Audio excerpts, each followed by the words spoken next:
Bonsoir chers bosseurs, j'espère que vous allez bien. Aujourd'hui, je vais vous décortiquer clairement en quoi est-ce que la conscience caractérise l'homme. On commence. Parler de l'homme ne revient pas à parler de sa morphologie, de sa taille, de sa forme.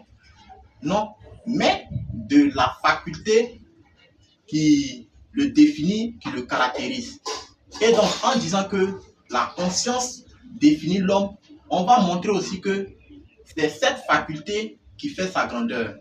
Donc, en 3 petits points rapidement, comment la conscience caractérise-t-elle l'homme?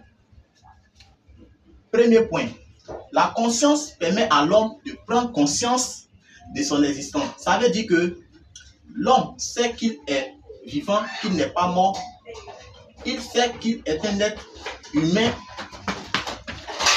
qu'il n'est pas un animal ou une plante. Donc, on dit qu'il est conscient de son existence. En cela, l'homme est conscient de ses actes. Il sait ce qu'il fait. Et il est conscient de ses états. Ce qui est intéressant, c'est qu'avec la conscience, l'homme pense et agit. Mais en même temps qu'il pense, il sait qu'il agit. Donc, c'est le fait de savoir ce que l'homme fait qui fait de l'homme un être de conscience. Sinon, un bébé pose des actes. Mais le bébé n'est pas un homme, dans la mesure où le bébé ne sait pas ce qu'il fait. Donc, c'est ce qu'il faut retenir déjà. Alors, René Descartes va dire « Je pense donc je suis » dans le discours de la méthode. Cette citation sous-entend que l'homme se définit par la conscience et n'existe que dans la mesure où il est conscient de son existence pensante. Deuxième point, pour montrer que la conscience caractérise l'homme, il faut dire que la conscience permet à l'homme d'acquérir des connaissances. Quand on parle de connaissances, nous avons 2 types de connaissances. On a la connaissance de soi et la connaissance du monde extérieur. La connaissance de soi et la connaissance du monde extérieur, ça veut dire que l'homme a la capacité de distinguer, de reconnaître le vrai du faux et le bien du mal. En cela, l'homme agit en toute connaissance de cause. Et cela revient à dire que la conscience apparaît comme une lumière qui illumine l'esprit de l'homme et guide celui-ci dans toutes ses actions.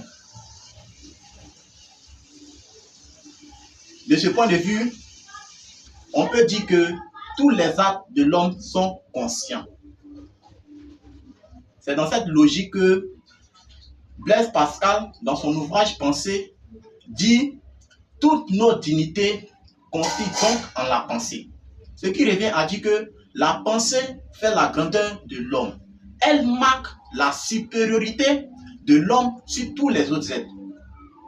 Et le dernier point, on peut montrer que la conscience morale permet à l'homme d'agir en toute responsabilité, dans la mesure où l'homme porte un jugement de valeur sur ses actes et ceux d'autrui.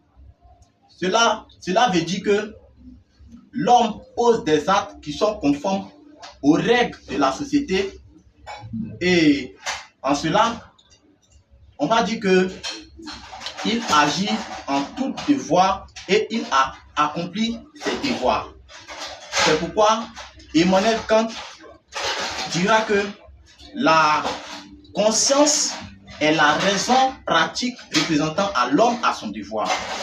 Dans son œuvre Doctrine de la vertu. Donc voilà succinctement ce qu'il faut retenir de la conscience. Merci et à bientôt.